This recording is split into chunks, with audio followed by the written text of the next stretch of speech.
e bem-vindas a Deoquímica, o podcast do ONON, o Centro de Experiências Científicas e Digitais da BASF na América do Sul. Hoje estamos com o primeiro episódio da série de Economia Circular, que a gente está construindo em conjunto para trazer um pouco de conhecimento e experiências dos especialistas, um tema tão relevante para o nosso mundo, né? E para as nossas empresas, principalmente.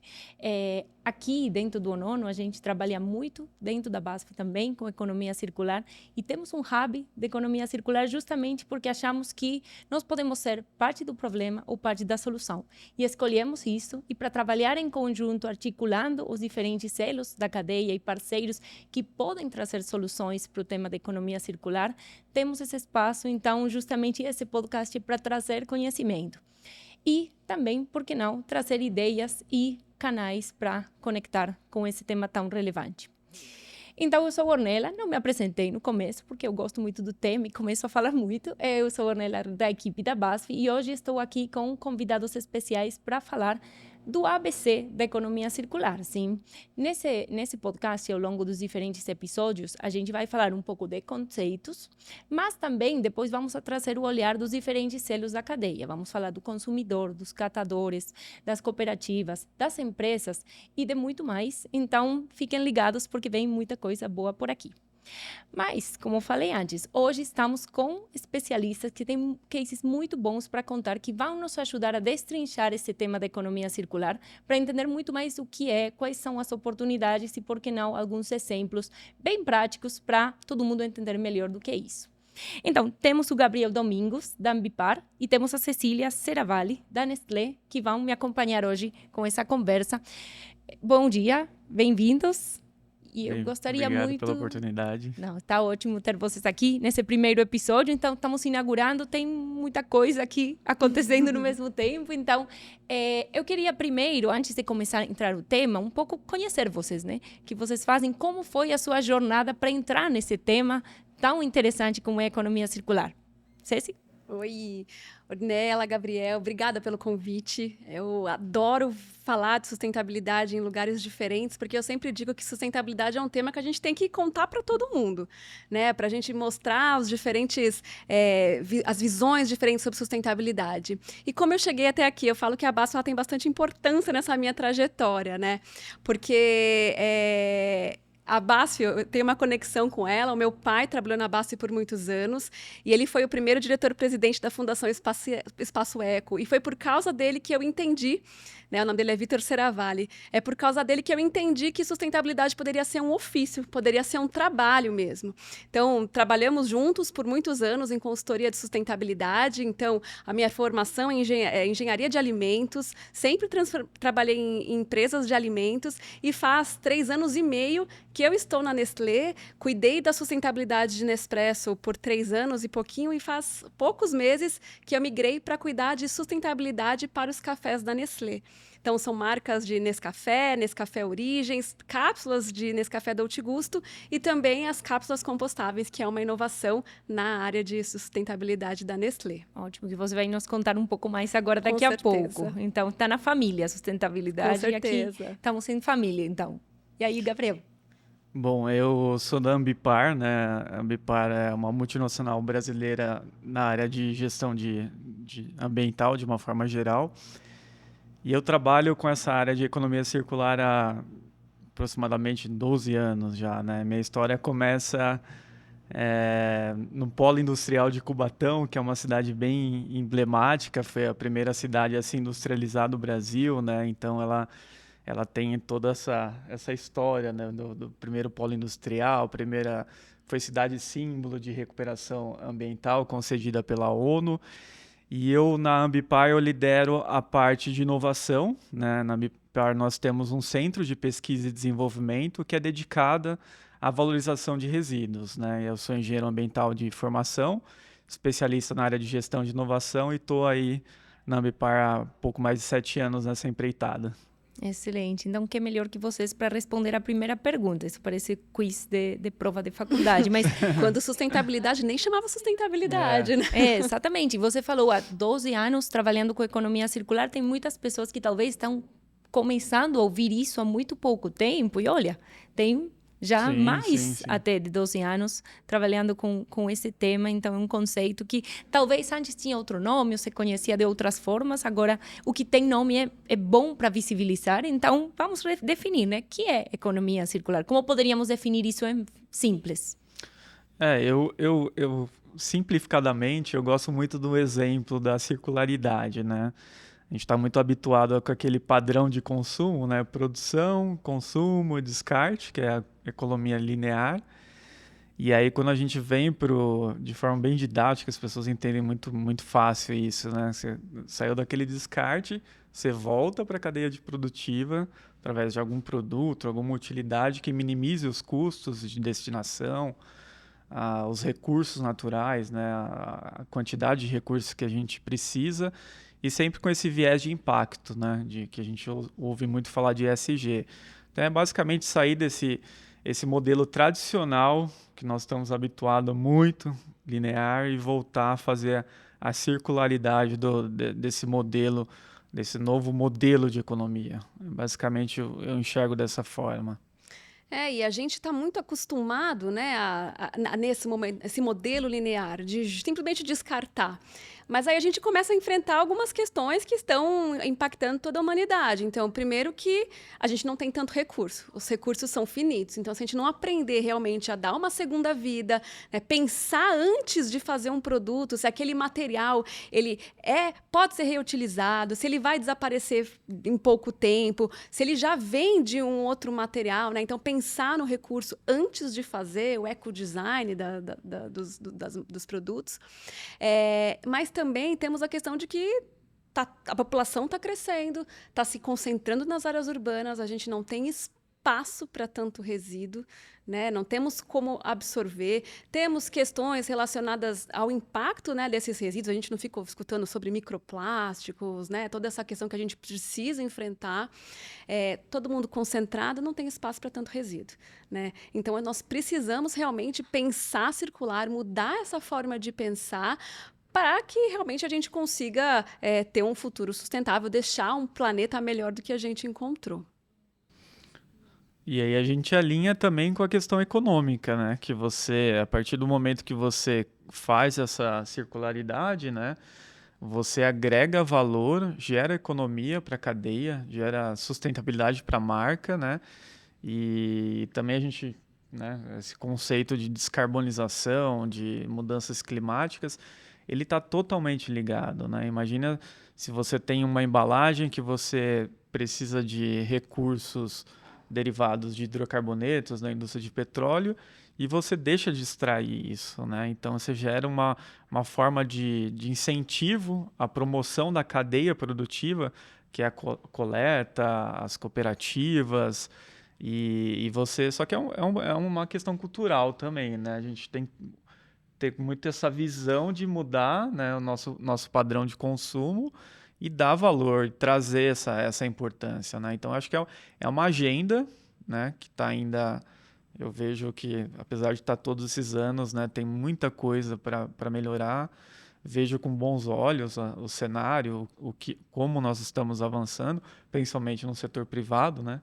Empresas privadas são exemplos, empresas multinacionais, até pela conjuntura que a gente se coloca no mercado, mas em síntese é isso, né?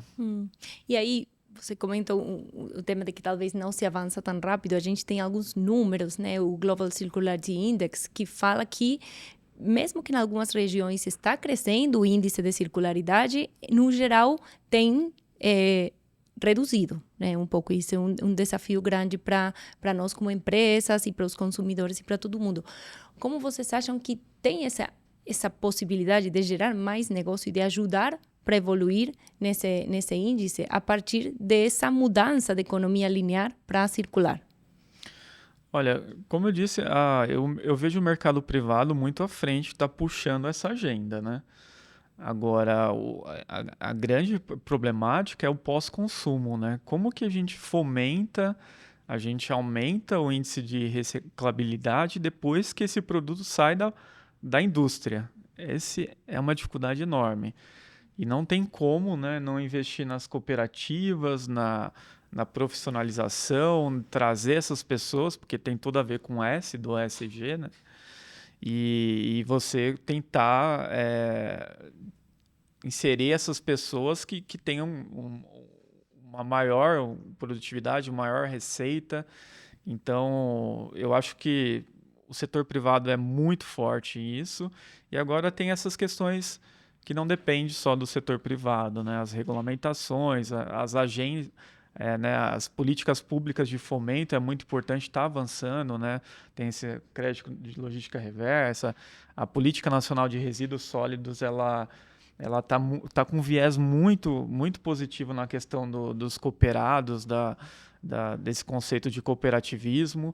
Então, eu vejo que precisa trabalhar, né? Governo, setor privado, sociedade civil, até o engajamento das pessoas, né? Sim, é um tema de muitos stakeholders, se você for pensar. Então, se for pensar no no ecodesign, então, as matérias-primas que a gente tem, que aí bate completamente na questão de legislação. Então, por exemplo, né, quando a gente pensa em reciclagem de cápsulas de plásticos, hoje a gente não consegue usar uma cápsula não pode virar outra cápsula. A gente não tem uma legislação que permite. Então, claro, precisa ter todo um esforço para desenvolver a melhor tecnologia possível que purifique, digamos assim, esse plástico para poder voltar a uma cápsula virar cápsula. Então, a indústria tem que ser envolvida, né, setor de pesquisa, desenvolvimento, mas também a conexão com o governo para que isso seja aprovado. Tem a questão da conscientização, do consumo consciente. Então, hoje a gente fala, se for olhar, as pessoas não reciclam nada nas casas delas. Então, tem um desenvolvimento, um engajamento, uma educação que precisa acontecer, uma mudança de cultura que entenda uma reciclagem, uma separação de resíduos como uma coisa natural, que deva acontecer de todo jeito. Então, sim, engajamento do consumidor, educação é fundamental e hoje é uma das grandes barreiras. Tem uma questão logística aqui dentro do país. Então, o país é imenso. Então, hoje, né, sei lá, o nosso centro de triagem de cápsulas, centro de reciclagem de cápsulas fica em Osasco. Então, eu preciso trazer tudo que eu coleto para Osasco. Como é que eu vou trazer uma cápsula que é consumida no norte, no nordeste, com uma baixa pegada de carbono, custa muito alto. Então, são, acho que, várias questões envolvidas que são desafios, mas que a gente vem conseguindo avançar aos poucos, com projetos pilotos, trabalhando primeiro nas grandes capitais, trabalhando essa questão de educação, mas realmente é um trabalho de formiguinha e que o setor público tem, acho que, uma responsabilidade muito grande para investir em economia circular, porque, afinal de contas, o impacto também é causado por nós, mas eu acho que nós somos o grande caminho da solução, porque a gente tem poder de influência, de ter um grande impacto quando se fala em economia circular. E tem as marcas que chegam no consumidor, que podemos também fazer que essas marcas ajudem e fazer a vida mais simples e nas campanhas de conscientização trazer isso para a cabeça deles, né? E que as tecnologias também façam com que isso seja mais fácil, porque ninguém quer resignar também qualidade de vida e conforto no curto prazo, mesmo que o trade-off no final das contas seja positivo, né? Exato. Então, dando um exemplo da Nespresso, né? A Nespresso, ela é uma marca de café da Nestlé, cujas cápsulas são feitas de alumínio. E a Nespresso, ela tem um grande ponto positivo, que ela tem boutiques. Então, ela tem lojas próprias, onde o vendedor de cápsulas consegue conversar diretamente com o consumidor. E eu sempre falo para eles assim, né? Se vocês têm 1 segundo para falar de sustentabilidade com essa pessoa, porque você tem que falar de café e tal, mas 1 segundo, o que você fala? Fala de reciclagem. E eles falam muito assim, né? Que às vezes a gente tem um super esforço, a gente fala de reciclagem e ele fala assim, mas eu não reciclo nada na minha casa.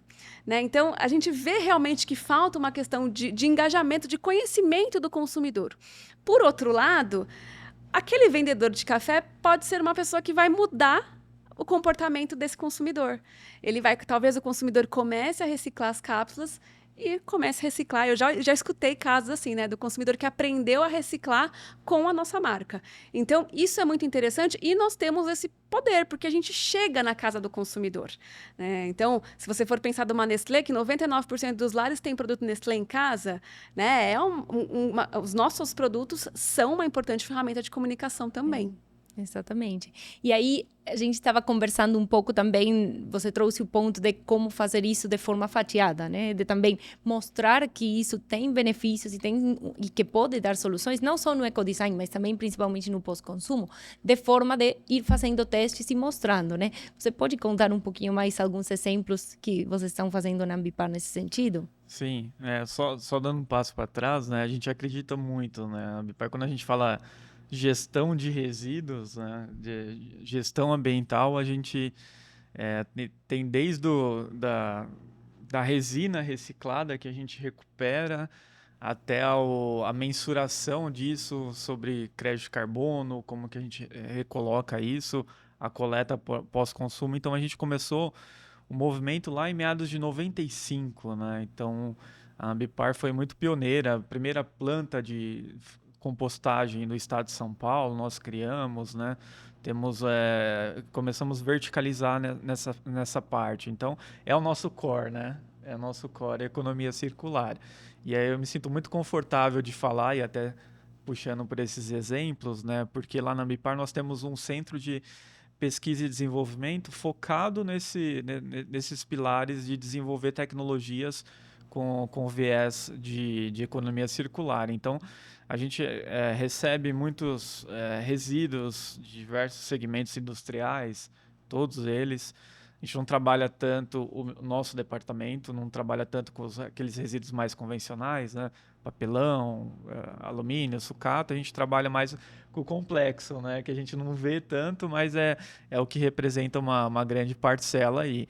Então lá a gente tem uma estrutura numa equipe multidisciplinar, né? Temos laboratórios, plantas de operação e a gente consegue entender um pouco as dores do proponente, né? E fazer uma prototipagem de introduzir logo esse conceito, né? Então, eu tenho um resíduo de cápsulas de... Até, se me permite, eu trouxe um exemplo aqui, Claro. porque eu vou mostrar e vou explicando também para quem não está vendo o vídeo, de como a gente consegue operacionalizar essas coisas, né? Então aqui, por exemplo, é um projeto que teve um impacto social e ambiental muito significativo, que são cápsulas. Vocês podem ver que são cápsulas que são sobras da indústria farmacêutica, né? Que não foram utilizadas, né? Ela não teve nenhum contato com o fármaco. E aí a empresa da indústria farmacêutica falou, olha, estou mandando esse resíduo para incineração, estou mandando para o aterro e a gente quer fazer a circularidade desse resíduo, né? E aí a gente desenvolveu essa tecnologia, viu que o colágeno ele tinha uma propriedade muito boa para nutrição, né, de solos, né? E aí nós começamos a utilizar um adubo orgânico feito também com resíduos das indústrias de celulose. E aí nós introduzimos sementes de árvores nativas, né? E fizemos testes de germinação e vimos que além dela proteger a semente, né, contra insetos, enfim, contra o sol, e ela traz uma dupla função, né? Ela nutre e protege. Então, poxa, um exemplo muito didático que, assim, às vezes parece óbvio, né? Mas, poxa, resíduo que está muito bem estruturado, não tem deformidade, não tem nenhum tipo de contaminação, não teve contato do fármaco e serviu como um dois em um e trouxe impacto, né? Hoje a gente está fazendo um projeto desde reflorestamento lá das tragédias de São Sebastião, né? Daquelas áreas que deslizaram, né? Porque ali é uma área da Serra do Mar que tem difícil acesso. Então esse é um dos exemplos de diversos outros exemplos que a gente traz para o cliente essa visualização e a gente consegue ter os feedbacks rápidos, né? Esse caminho não vai concorrer com o meu core business, né? Então eu não vou pegar a cápsula e usar como cápsula para colocar uma outra vitamina, alguma coisa do tipo. E esse feedback é muito interessante, né? Porque você poupa tempo, você poupa recursos.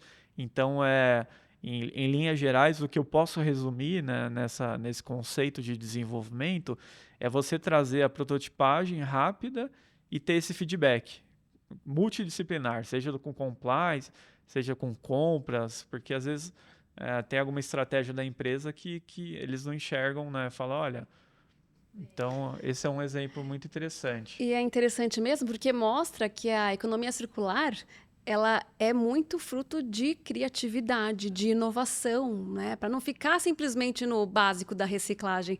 Acho que isso é uma coisa muito legal de pensar em economia circular, que não é só reciclagem. É óbvio que reciclagem é uma ferramenta extremamente importante, valiosa, necessária, mas a gente precisa usar essa criatividade para fazer realmente o produto ser utilizado com alguma coisa que foi reutilizada, que dure pouco, enfim.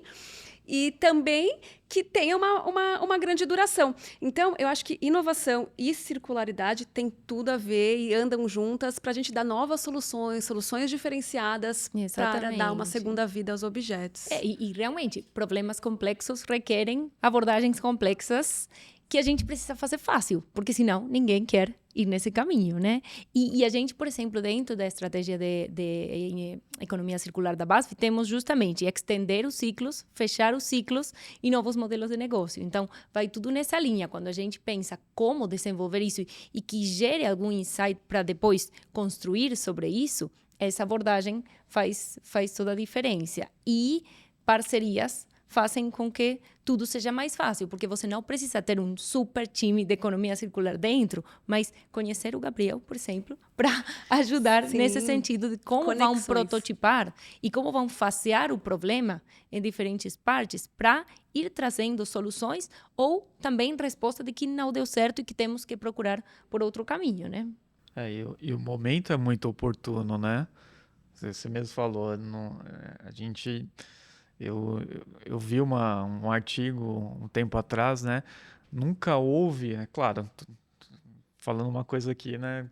Óbvia, mas a conjuntura econômica para a mudança desse paradigma, né? Então tem muitos recursos, né? Desde a Revolução Industrial, nunca teve tantos recursos nessa agenda de mudanças climáticas, de descarbonização. Então, o momento é muito propício. Não, né? Então, a gente tem que criar esse novo modelo de economia, porque tem recursos, tem as startups, tem as empresas com esse conceito de open innovation, de todas as grandes, né, de descentralização, de inovação, que às vezes burocratiza, né, essa centralização. Às vezes não é core business da empresa, né? Vocês fazem a parte das cápsulas de café, né? Como que eu vou entender uma empresa de resinas, a parte do alumínio? Então, às vezes, você consegue fazer essas conexões e criar uma agenda positiva para solucionar a dor mesmo, né? Então, isso que é uma coisa bem importante também. E justamente contar, né? Porque contar faz o efeito de que chegue a mais pessoas. E porque quem está fazendo de maneira séria, que é o caso de vocês e de muitos outros, tem essa responsabilidade para justamente engajar outros atores. A gente ouve um pouco esse conceito de greenwashing, né? Que as empresas agora têm medo, às vezes, de contar os compromissos, mas justamente estando nesse momento é uma responsabilidade muito, muito grande, que vocês devem perceber um pouco esse bom efeito de comunicar para justamente tracionar outros atores que sintam essa responsabilidade para ir para frente, né? Uma comunicação realmente ela tem que ser muito cuidadosa, mas ela é necessária. Como que eu vou trazer uma cápsula de volta se o consumidor não sabe que a gente recicla, que a gente dá uma segunda vida para essa cápsula? Como que eu vou ensinar, né? Então, a Dolce Gusto acaba de lançar uma cápsula que é compostável. Eu falo, a comunicação, o engajamento, a cultura da compostagem é muito menor do que a cultura da reciclagem ainda. Então, ensinar, a gente precisa falar sobre isso, a gente precisa falar sobre compostagem. Talvez a pessoa nunca tenha sequer sabido que ela pode dar um destino diferente para o resíduo domiciliar dela. Então, é nosso papel, sim, comunicar com cuidado, né? Acho que, obviamente, que tomando cuidado com greenwashing, falando corretamente, sabendo das nossas responsabilidades, mas se a gente não comunica, a gente perde a chance de levar a economia circular para a casa das pessoas, né? Então, é extremamente relevante. É extremamente oportuno, né? Porque é uma questão de propositura e coerência, né? Você tem uma empresa que está, às vezes, listada na bolsa, grandes multinacionais, você vai ser cobrado, né? Nossos clientes, eles arbitram em tudo. Então, meu cliente é quem compra um produto meu, quem compra uma ação minha. Então, essa coerência, se a gente não se regular, não vai ter espaço para gente que não tem coerência e não tem um discurso ético e uma prática ética, né? Acho que tudo tende à ética e a gente está tendo essa oportunidade de ser protagonista dessa mudança. Então eu vejo isso de uma maneira muito positiva. E tem que divulgar, assim, eu tinha uma professora que ela falava assim, ó, ela é da área de inovação, ela falava assim, é tão difícil inovar no Brasil que quando a gente cria alguma coisa a gente tem que mostrar, cacarejar, né? Botar ovo ali, porque é difícil mesmo, né? A gente tem uma cultura que está mudando essa transição, né? De incentivos, mais a questão dos recursos. Então, eu vejo com muitos bons olhos e eu acho que o mercado vai regular tudo isso. Porque não dá para ficar uma coerência que não bate, né? As coisas estão aí, qualquer clique que você dá na internet você acha. Então, isso é a tendência normal. E talvez, desculpa, só complementando aí, você falou do tema do timing, que já estão demandando, mesmo que não. Também é isso, coerência, né? Fazer a coisa certa e também pensar por outro lado. Se você faz quando ainda não é pedido, quando seja pedido, você vai estar pronto. Então, percorrer essa curva um pouco antes, essa coisa de early adopter, ajuda muito para você estar pronto e depois isso não ter que repassar no consumo final. É uma forma que você já está pronto e tem uma entrega mais concreta e depois pode refinar. E, além disso, a importância que tem até de discussões pré-competitivas entre empresas do mesmo setor e em associações de alimentos, enfim, de qualquer setor, a importância que tem dessa conversa chegar para o setor. E não só para uma empresa específica, só para o... Eu vejo cada vez mais que a gente vai conseguir avançar, por exemplo, na questão de reciclagem de cápsulas, que é um tema que eu falo muito, porque eu trabalho com cafés, afinal de contas, quando as empresas olharem a questão do resíduo como uma questão de todos, né? Então, acho que não funciona só para cafés, mas para qualquer outra organização, que essas discussões pré-competitivas, onde empresas busquem soluções comuns, investimento focado para dar soluções a resíduos, por exemplo. Então, também acho que essas discussões em associações também são extremamente importantes, relevantes para a economia circular andar quando se fala de setor privado. E às vezes é difícil colocar todo mundo no mesmo barco e essas discussões levam tempo, mas depois o resultado é muito mais escalável e a gente aprende. Nós temos alguns exemplos aí também. Acho que o importante também é o impacto que elas trazem, né? Quando a gente... ela está totalmente ligada ao social, né? E quando a gente traz uma tecnologia que você deixa de usar matéria-prima e traz essa divulgação do impacto social é muito positivo, é muito interessante isso. Então a gente tem que explorar, né? A gente estava conversando, né? Coincidentemente eu falo, olha, eu faço álcool com as suas sobras de bolacha e pães. Aí fala, poxa, mas o Brasil é muito forte no álcool, né? Já tem o álcool de cana-de-açúcar, né? É uma tradição brasileira, um orgulho, né? No entanto, se a gente pensar, poxa, mas eu tenho um resíduo que ele tem açúcar, que ele tem amido, então ele tem uma produção que ele poderia ir para outro destino, por que não fazer essa circularidade e trazer isso para os congêneres, né? Porque a gente começou esse projeto na pandemia com uma coisa piloto, né? Vamos fazer álcool, né? Teve o auge da pandemia que em alguns momentos o álcool ficou caro, até em certos momentos faltou, né? Então a gente começou com um caráter de aprendizado mesmo, e aí começamos a fazer álcool e distribuir para os nossos colaboradores. Aí distribuímos para corpo de bombeiros, pro SUS, para a rede, e fala, olha, esse álcool não é de cana-de-açúcar, é um álcool tão bom quanto, seja o álcool 70, e hoje já estamos fazendo até etanol. Você vê que interessante? É. Talvez o que começou de uma forma, depois leva para outro Começa com um caminho, piloto, um processo. Sim. E eu acho que um outro aspecto muito interessante da economia circular também, que não é uma questão ambiental apenas, a questão social ela é completamente envolvida. Quando você fala em resíduo, né, gestão de resíduos aqui no Brasil, é totalmente descentralizado. Eu lembro que uma vez a gente foi pesquisar como é que faziam-se a gestão de resíduos de cápsulas na França.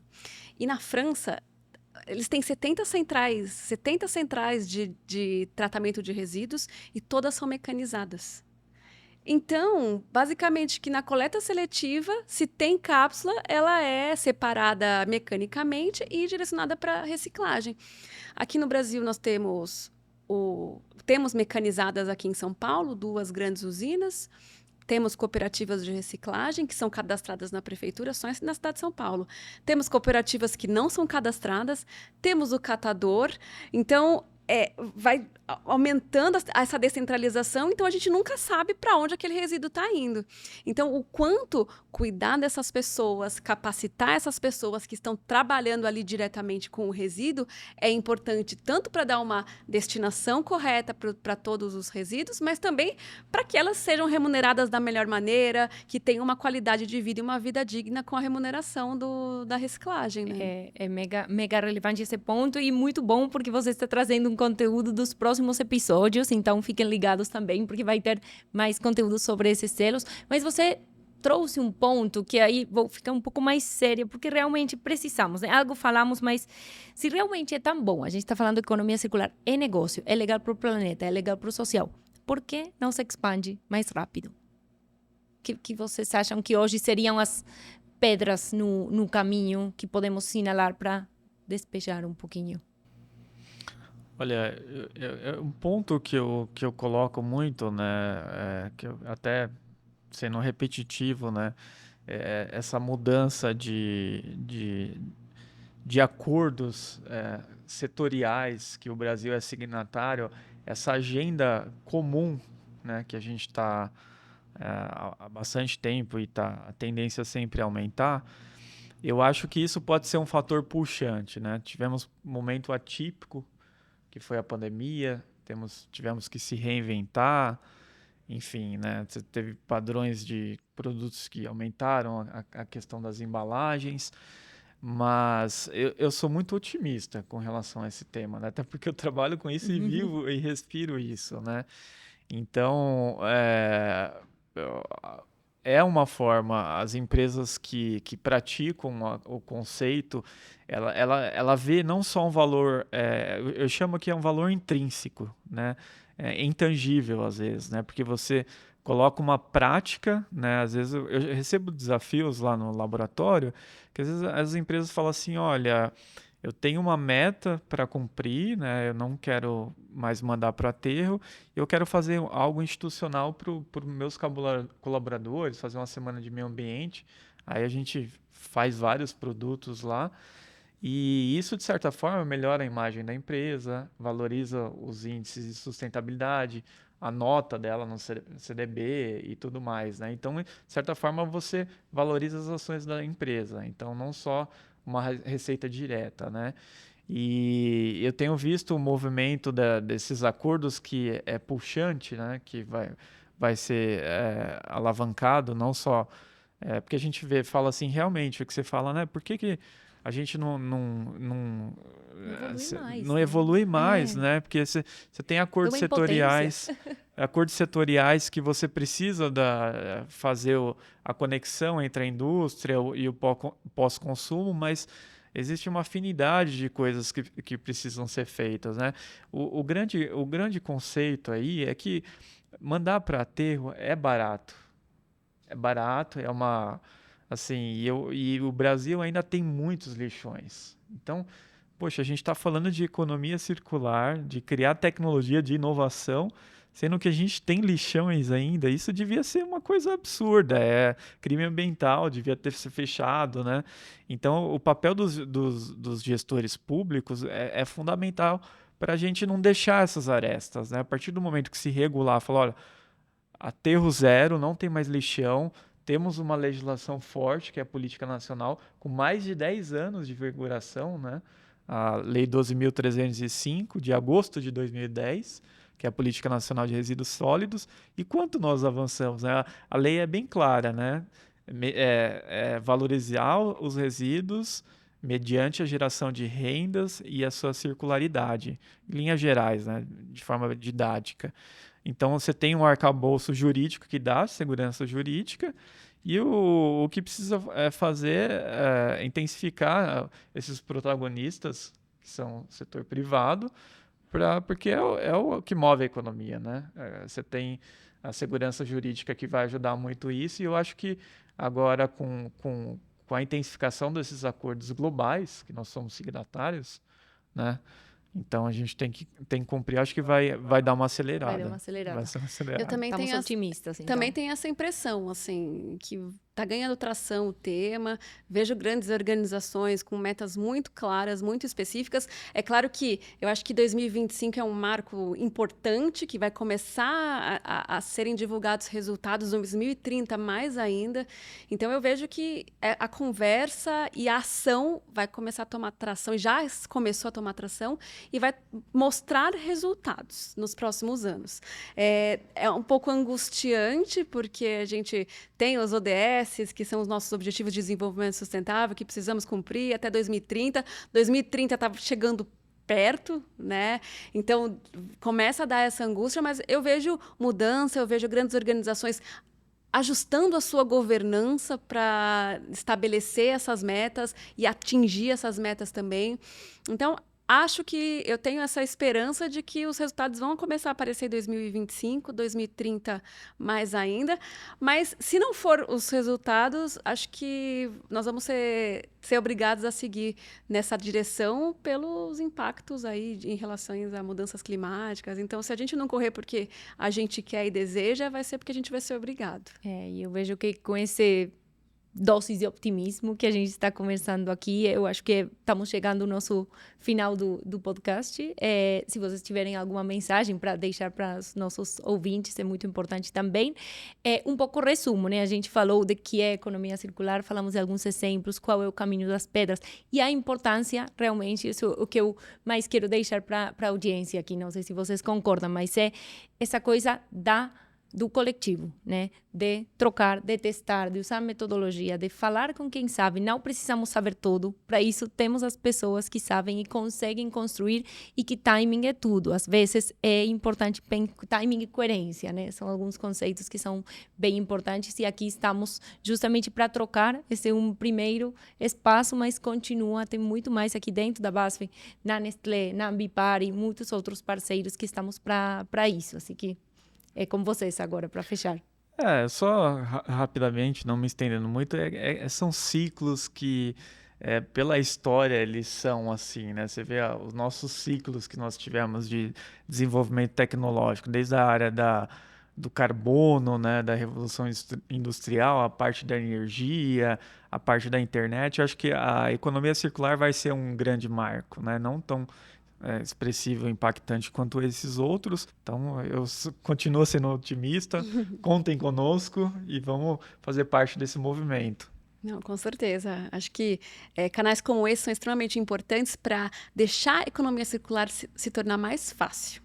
Para todo mundo realmente entender o seu papel, tanto do ponto de vista como pessoa física, mas também o papel que a gente tem dentro das nossas organizações para fazer com que esse tema seja cada vez mais desenvolvido e traga resultados positivos. Excelente, muito obrigada. Obrigada, gente. Vocês veem o entusiasmo que gera esse tema da economia circular aqui, porque realmente nós acreditamos muito nisso, no poder das conexões para fatiar esses problemas complexos em uma solução implementável, e contem aqui com a gente. Fiquem ligados nos próximos episódios do Deuquímica, do série de Economia Circular, que a gente vai ter outros muito legais também, com outros especialistas. Vocês estão sempre convidados aqui. E também, se vocês têm soluções para a economia circular, podem trazer e aproximar a gente com onono.com.br. Depois vai ficar nos comentários, mas sejam bem-vindos, e a gente quer continuar para criar química para um futuro sustentável e, obviamente, circular. Muito obrigada e até a próxima. BASF. We create chemistry.